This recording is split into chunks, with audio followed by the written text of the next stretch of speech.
Nous découvrons le projet magnifique de Dieu et l'invitation à y collaborer nous-mêmes. Celui qui ne prend pas sa croix et ne me suit pas n'est pas digne de moi. Matthieu 10, 38. Prendre sa croix. Le supplice de la crucifixion était connu depuis la domination perse au VIe siècle avant la naissance de notre Seigneur. Dans l'Empire romain, il était le mode d'exécution réservé aux esclaves. Les hommes libres étaient décapités. Suivre Jésus, être son disciple, engage donc à accepter d'être traité comme un esclave jusqu'à la mort, s'il le faut. Matthieu a noté à 2 reprises cette exigence formulée par Jésus.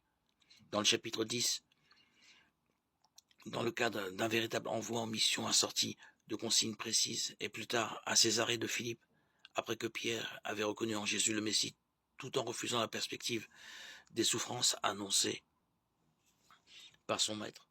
Ce jour-là, Jésus avait été plus précis encore. Si quelqu'un veut marcher à ma suite, qu'il renonce à lui-même, qu'il prenne sa croix et qu'il me suive. Matthieu 16, 24. Or, tout le monde avait en mémoire l'histoire de Judas, le Galiléen.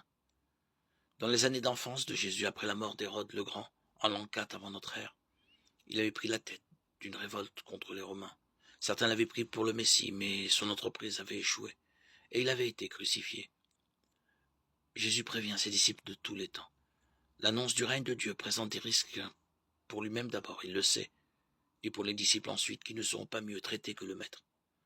Concrètement, tout au long de l'histoire, l'affirmation de la foi et la défense des valeurs chrétiennes demandent du courage qui peut, dans certaines régions du monde, aujourd'hui encore, aller jusqu'au martyre.